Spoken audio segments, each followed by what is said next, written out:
Clear Creek County, Colorado, October of 1887. The air was already thin and sharp, a whetstone for the coming winter. Down in the valley, the aspen groves had surrendered their gold, leaving skeletal white branches to claw at a sky the color of faded steel. For the three small mining towns strung along the creek, Silver Plume, Georgetown, and Empire, this was the season of reckoning. It was the time of final inventory, cords of wood stacked against cabin walls, sacks of flour and beans in the pantries, the mental calculus of survival measured in BTUs and calories. It was into this precarious balance that Annalise and Alara Evans arrived. They came on the afternoon train, two sisters, twins, barely 20 years of age, their faces pale from a long journey that had started in the damp, green valleys of South Wales. They were identical in form, but not in spirit. Annalise had a directness in her gaze, a way of looking at a problem as if it were a rock seam to be analyzed for its weakness. Alara was quieter, her observations turned inward, her hands always moving, sketching in a small notebook or fiddling with a piece of twine, her mind working on the geometry of things. They had come to claim their inheritance, the sole possession of a great uncle they'd never met, a man who had chased the silver boom and found only a shallow grave. The inheritance was a joke that had soured by the time it crossed the Atlantic. It consisted of a single claim deed to a mine named the Cambrian Queen, a name full of Welsh longing, and the small shack that stood at its entrance. The shack was a study in decay, its timbers warped and its roof a sieve of rotted shingles. The mine itself was a dark, weeping mouth in the side of the mountain, its entrance choked with rust-red tailings and the skeletal remains of a long-collapsed ore cart track. The sisters possessed little more than the clothes on their backs, two sturdy trunks, and a small purse of money that was bleeding away with every meal. They were orphans. Their father, a mining engineer of some local renown in the Rhondda Valley, had been taken by a lung sickness that turned his breath to dust. Their mother had followed him a year later, as if her own lungs could not bear to draw air without his. The sisters were left with their father's legacy, which was not one of money, but of knowledge. They had grown up not with dolls, but with diagrams of ventilation shafts, with discussions of load-bearing timbers and the immutable laws of geology. Their father had taught them to read the earth, to understand the pressures and temperatures and the slow, silent breathing of the deep rock. This knowledge was their only true inheritance, and in this new, high, and lonesome place, it was an inheritance no one valued. The town of Silver Plume saw them not as inheritors, but as liabilities. Two young women, alone, with a worthless claim and a ruin for a home. They were a problem waiting to happen, a tragedy in the making that the town would eventually have to solve with charity and burial fees. The initial welcome was polite but brief, colored by a pity so thick it was almost contempt. They were offered work as maids or laundresses, positions that would barely pay for a rented room, let alone the supplies needed to survive a Colorado winter. The central threat was not a single event, but a creeping, inexorable certainty. Winter. In these mountains, winter was not a season, it was a predator. It stalked the valleys from November to April, consuming the unprepared, strangling the unwary. The stories were told around the pot-bellied stove in the general store, of prospectors found frozen solid in their cabins, of families that ran out of wood in February and were forced to burn their furniture, then the walls of their homes. Survival depended on a simple, brutal equation: the heat you could generate versus the heat the mountain could steal. And the mountain always had the advantage. For Annalise and Alara, with their dilapidated shack and empty pockets, the equation was impossible. They were slated to become another one of those stories. After 2 days of assessing the shack, taking measurements, and calculating the cost of lumber and nails they could not afford, Annalise made a declaration. She stood before the weeping entrance of the Cambrian queen, her breath fogging in the cold air. Alara was beside her, her gaze fixed on the dark opening. "The shack is a sieve," Annalise said, her voice flat with certainty. "It's a box made to leak heat. We could burn every tree on this mountain, and it would still be cold. It's a fool's game." Alara nodded, not looking at her sister, but deeper into the mine. "The fire eats the wood, and the sky eats the heat," she whispered, a phrase their father had often used. Annalise pointed toward the mine. "But the mountain," she said, her voice dropping. "The mountain holds its heat. Down deep, the temperature never changes. Not in the hottest summer, not in the coldest winter. Father taught us that." This was the conception of their idea, born not of desperation, but of a different kind of logic, a different education. They would not fight the cold on the surface where it was strongest. They would retreat into the one place that was immune to the seasons. They would not try to rebuild the shack. They would build their home inside the earth. The rusty, forgotten mine was not a failure. It was a resource. It was a cave, a shelter, a thermal battery waiting to be used. Their unconventional solution was to abandon the surface and embrace the deep. Their plan was methodical. They spent a week exploring the first few hundred feet of the Cambrian Queen. It was a simple tunnel, a single adit driven straight into the granite heart of the mountain. It was dry, the rock solid. About 40 feet in, the main tunnel opened into a small, stable chamber, likely a place where the original miners had staged their equipment. It was here they would build. Further in, a narrow ventilation shaft, almost invisible, climbed steeply toward the surface. Annalise, the more daring climber, scaled it with a rope and lantern, confirming it was clear all the way to a small, screened opening high up on the mountainside. This was the key. This was the mine's second lung. They began their work, and the town began to watch. They used what little money they had to buy not milled lumber, but rough-sawn planks, nails, a small cast-iron stove, and several lengths of stovepipe. They tore down the ruined shack, salvaging every usable board, every nail, every pane of glass from its single dirty window. But instead of using these materials to rebuild, they began hauling them, piece by piece, into the mouth of the mine. The sight was bizarre. Two young women, covered in dust and grime, laboring to carry the bones of a house into a hole in the ground. It defied all logic, all convention. The men who worked the profitable mines nearby would pause on their way down the mountain, watching the sisters with a mixture of amusement and concern. The talk in town shifted from pity to mockery. "They're building their own tomb," one miner said over a beer at the saloon. "It's Welsh madness," said another. "They're born underground, I hear, trying to go back." The name stuck. The Cambrian Queen became known as the Sisters' Tomb. Their project was Welsh folly. They were digging their own graves, and the town was watching it happen, shaking their heads at the sheer, tragic ignorance of it. The mockery soon took the form of a named skeptic. Elias Vance was the most respected builder in the county.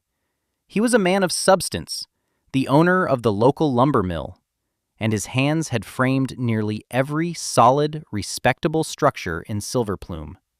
He was not a cruel man, but he was a man who believed in the proven laws of his trade, in tight joinery, in a solid foundation, in a roof that shed snow, and in a fireplace that drew true. He saw what the sisters were doing not just as foolish, but as a dangerous affront to common sense. He finally rode his horse up the trail to their claim one afternoon. He found them wrestling a heavy, salvaged door frame into the mine entrance.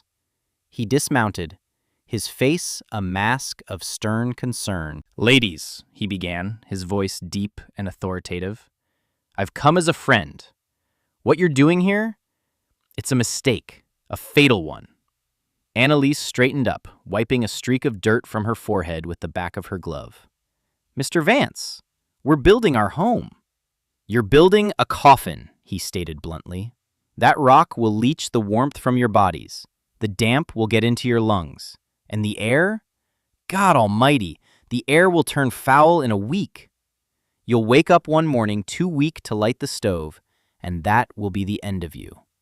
This is not how you survive a winter here." Ilara remained silent, her eyes on the doorframe, calculating the angle of the fit.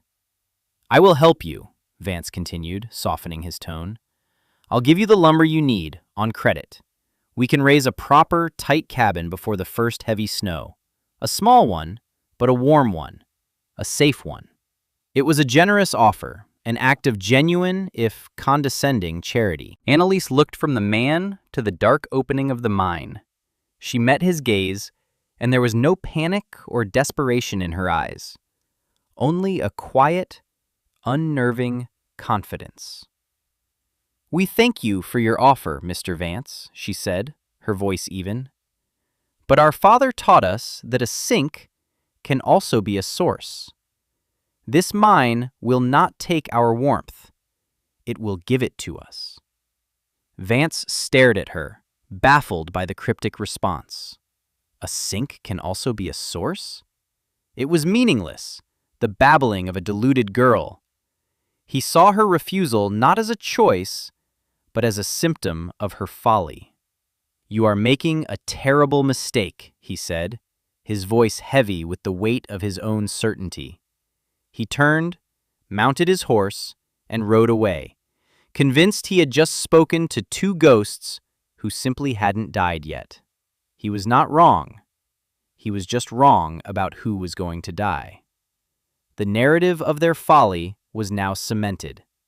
The sisters were a lost cause. But inside the Cambrian queen, a different story was unfolding. One written not in gossip, but in physics and forgotten wisdom. The action of the story pauses here, for a moment, to understand the principles at work.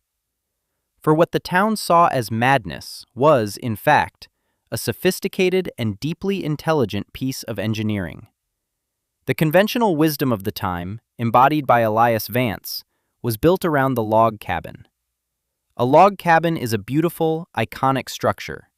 It is also a thermal disaster. Wood, while better than stone on the surface, is a relatively poor insulator. A typical 12-inch log has an R value, a measure of thermal resistance, of about 15.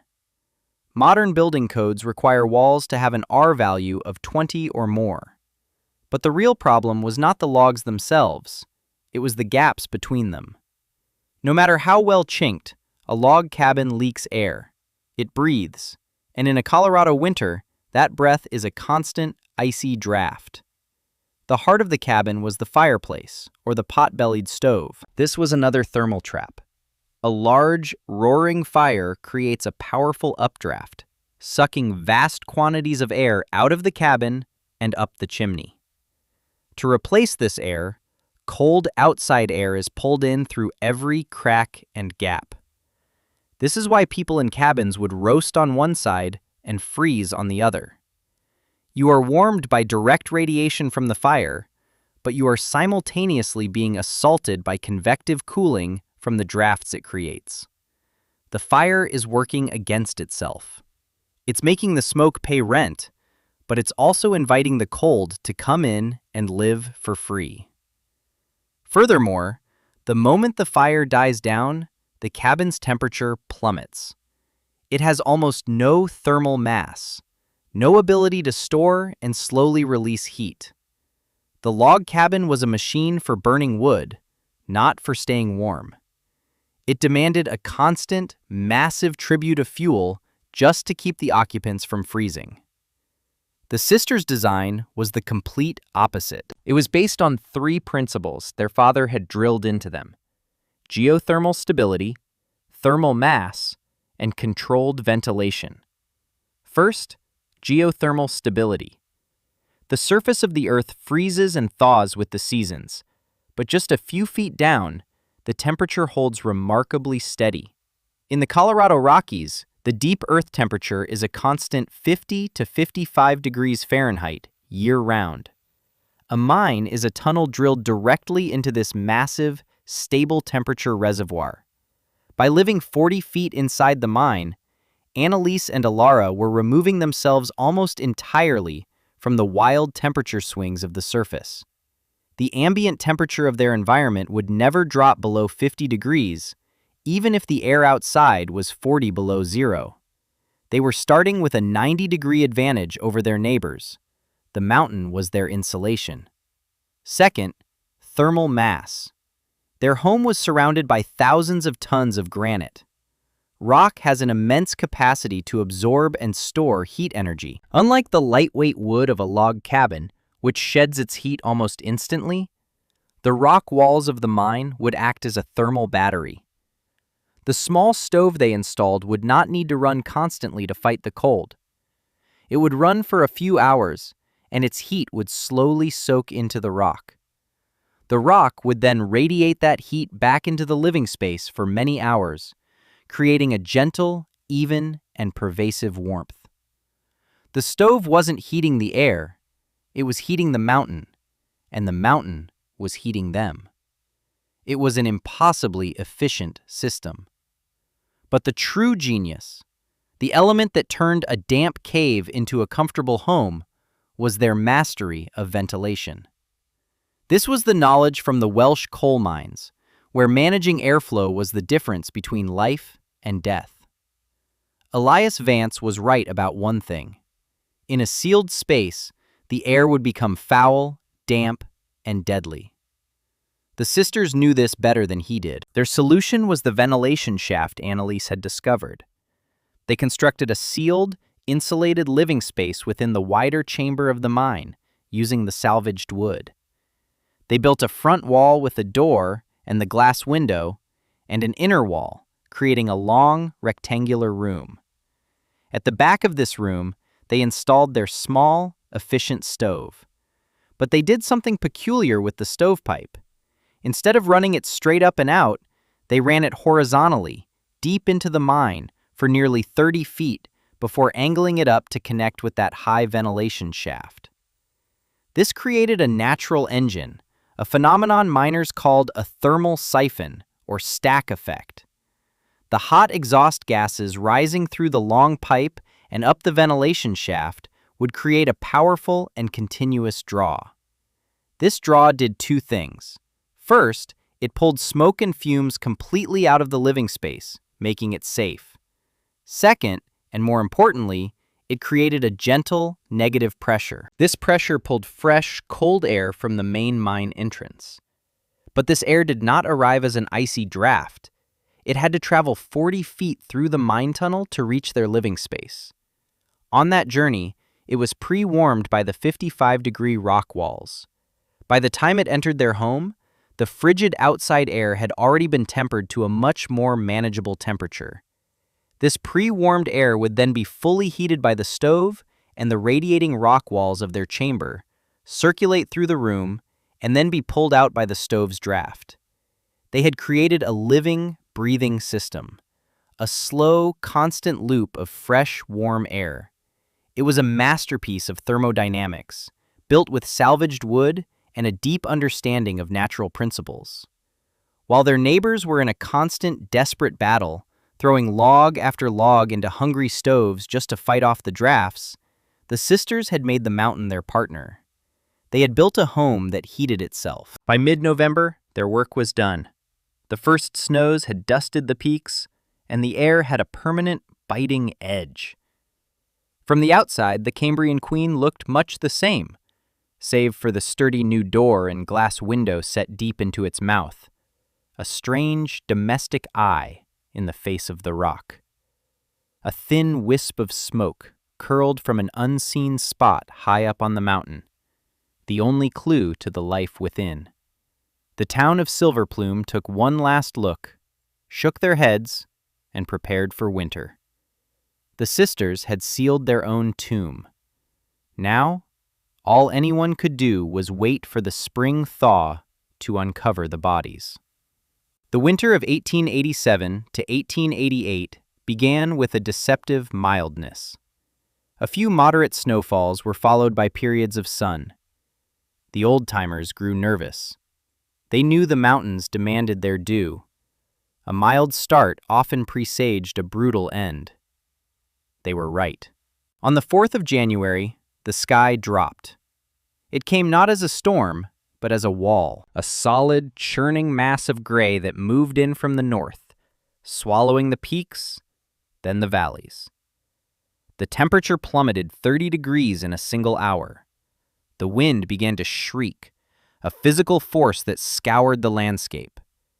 It was the beginning of the blizzard that would be spoken of for generations, a storm system that would paralyze the entire Front Range.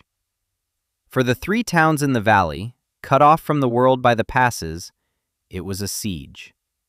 Inside the finest house in Silverplume, Elias Vance felt the siege begin. His home was a testament to his craft. 2 stories, thick logs, a great stone fireplace that could take a 4-foot log. But the wind, a living thing, found its way in. It screamed under the eaves, forced icy powder through the window sashes, and sent shivers of cold air across the floor. The fireplace roared, consuming oak and pine at a terrifying rate. His wife and 3 children were huddled near it, wrapped in every blanket they owned. The room was a small island of habitable warmth in a sea of encroaching cold. 10 feet from the fire, a cup of water developed a skin of ice. Vance found himself making trip after trip to the woodpile, each journey a brutal battle against the wind and blinding snow, each armload seeming to vanish into the fire's hungry maw in minutes.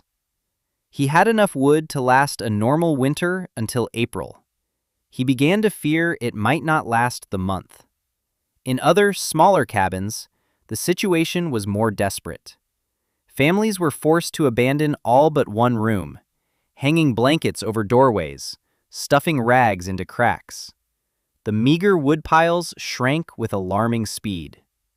Livestock in the barns, unaccustomed to such a deep and prolonged cold, began to die. The world shrank to the space of a single, freezing room, the only sound the howl of the wind and the crackle of a fire that was never, ever enough. The cold was a physical presence, a weight that settled in the bones, a thief that stole breath and hope. Up at the Cambrian Queen, the blizzard was only a sound, a deep, muffled roar from a world away. Inside the sisters' rock-walled home, the air was still and calm. The temperature was a steady 62 degrees. Annalise was at their small table, mending a tear in a canvas sack. Alara was reading one of their father's engineering texts by the light of a kerosene lamp. They wore simple wool dresses, no coats, no blankets huddled around them. Their little stove was barely ticking over, a few small pieces of wood glowing inside. It consumed less in a day than Vance's fireplace did in an hour. The immense thermal mass of the granite around them had soaked up the heat and now radiated it back, a gentle, persistent warmth that filled the entire space. There were no drafts. The air that trickled in from the mine entrance was fresh, but not frigid, its killing edge already blunted by its passage through the earth. A bucket of water in the corner was cool to the touch. Nothing more. Their small store of potatoes, turnips, and salted meat, kept in a side niche deeper in the mine, was perfectly preserved in the cellar-like chill.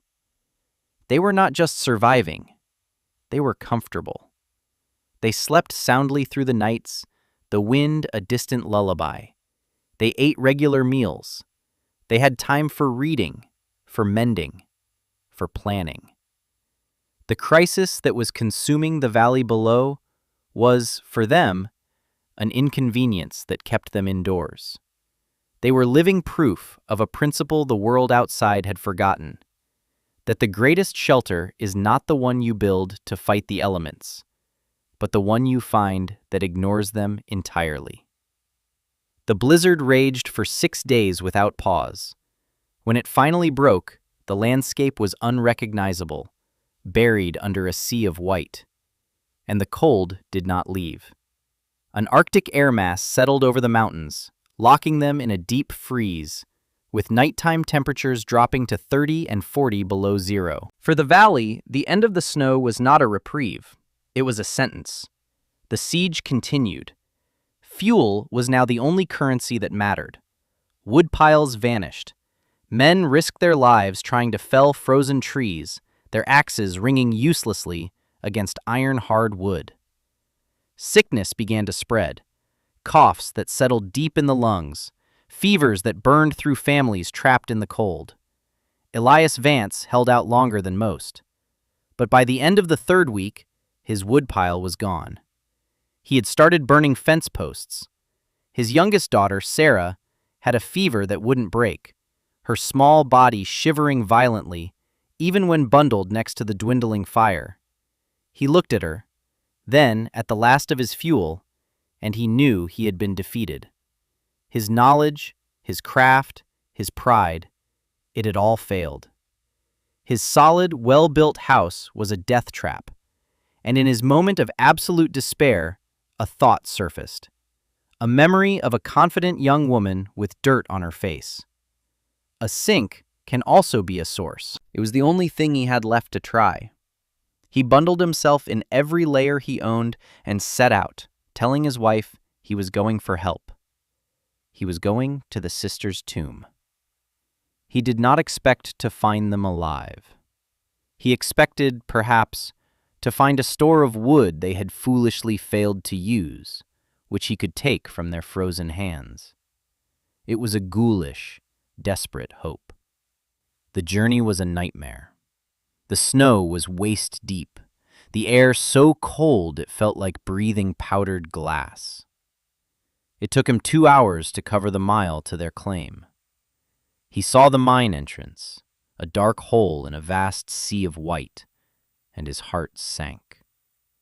No smoke came from the chimney of the shack, because the shack was gone. No smoke came from anywhere. He was too late. They had frozen weeks ago. He stumbled toward the entrance, his limbs numb, his will failing. He saw the door, its window frosted over. He pushed against it, and it swung inward. The first thing that hit him was the air. It was not the dead, frigid air of a tomb. It was warm, warmer than his own house had been in weeks. It was a gentle, living warmth that seemed to come from all directions at once. He staggered inside, into the small antechamber they had built, and pulled the door shut, blocking out the screaming wind. He blinked, his eyes adjusting to the lamplight. He saw them. Annalise and Alara were sitting at their table, sharing a meal of stew and biscuits. They looked up, startled by his sudden entrance. They were not emaciated. They were not sick. They were healthy. Their cheeks had color. He stared, speechless, at the scene of impossible domestic tranquility. A pot simmered on the tiny stove. Books were stacked on a shelf. The air was fresh and clean. Annalise stood up. "Mr. Vance? Are you all right?" He could not speak. He took off a glove with numb fingers and reached out to touch the rough rock wall beside him. He expected it to be slick with ice, to feel the soul-sucking cold of the mountain, but it was not. The rock was warm. Not hot, but it felt alive, radiating a faint, steady heat.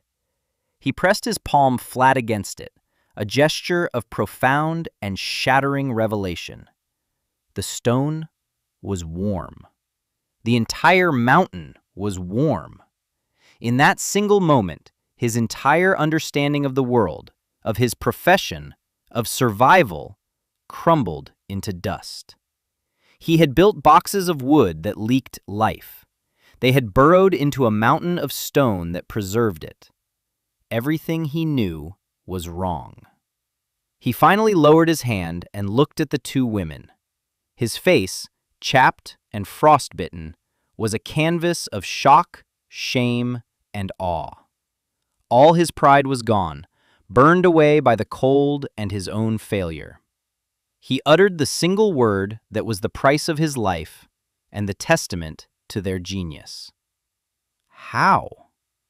There was no triumph in their eyes, no hint of, "I told you so." There was only a quiet compassion. Annalise pulled out a chair. "Sit, Mr. Vance. Have some stew. Ilara, get him some tea." They did not gloat. They did not lecture. They simply shared. As he ate the first truly hot meal he'd had in weeks, the warmth spreading through his body, they explained the principles. They spoke of thermal mass as a battery for heat. They spoke of the Earth's constant temperature as a gift. Ilara, the quiet one, brought out her notebook and showed him the simple, elegant diagrams she had drawn of their ventilation system, of the thermal siphon that made the mountain breathe for them. He listened, and for the first time in his life, he felt like a novice, an apprentice in the presence of masters. They had not defied the laws of nature. They had understood them and used them with a grace and intelligence he could barely comprehend. When he was warm and fed, they filled a sack with food for his family. They gave him a sled and loaded it with firewood. Not a huge amount, but more than enough, they assured him, if used in a small, well-managed stove instead of a great, wasteful fireplace. "Block off the big fireplace," Annalise advised him, her tone practical, not condescending. "Live in one room. Use a small stove. Make the heat work for you. Don't just feed it to the sky." He returned to the town not just with food and fuel, but with a new kind of knowledge. He saved his family. And then he began to teach others. He became the sisters' first and most fervent disciple. He organized the men, and following Ilara's diagrams, they began to build emergency shelters, digging into snowdrifts against the south-facing walls of cabins, creating insulated burrows that used the same principles of earth sheltering to survive the last, brutal months of winter. The Welsh folly became the Welsh way, a term spoken with a reverence bordering on awe. When spring finally came, it was a season of mourning and rebirth. The valley had lost more than a dozen people to the cold and sickness, but it had also gained a new and vital wisdom. The community, humbled and grateful, no longer saw the sisters as outsiders. They were visionaries. They were survivors. They were teachers. The legacy of Annalise and Ilara Evans became woven into the fabric of the high country. Their mine home was never a tomb. It became a school. Miners and builders came from other counties to see it, to feel the impossible warmth of the rock, to learn the principles of the breathing mountain. The sisters never sought wealth or fame. They lived out their days on their claim, respected and honored, their quiet confidence having been vindicated in the most dramatic way imaginable. They had looked at a rusty, abandoned hole in the ground and seen not a failure, but a future. They had listened not to the jeers of the crowd, but to the deep, silent wisdom of the earth. Years later, long after the sisters were gone, a visiting geologist would analyze their system and describe it in modern terms. A passive geothermal heat exchange coupled with a high-mass thermal storage system. But the sisters had a simpler name for it. They called it listening. Their father had once told them, a phrase Annalise would often repeat in her old age, a final, poignant word on their philosophy. "Never fight the mountain, girls," he had said. "Let it breathe for you." The world is full of conventional wisdom, of experts who are certain they know the only way to build a house, to solve a problem, to live a life. We are told to build on the surface, to fight our battles where everyone can see them, to trust the known way. But the story of the Evans sisters is a reminder that the most profound solutions are often hidden, buried, waiting in the places we have been taught to fear. They lie in the abandoned mines, the forgotten texts, the quiet wisdom we dismiss as folly. What about you? What overgrown entrance are you walking past every day? What deep, stable, and life-giving truth have you ignored in favor of the beautiful, drafty cabin of convention? Your cave is waiting. The forgotten knowledge is there. Start digging. This story is a historically inspired reconstruction.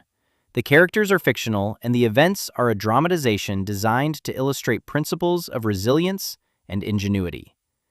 The content presented here does not constitute professional engineering, architectural, or survival advice. Always consult with qualified professionals before undertaking any construction or survival-related activities.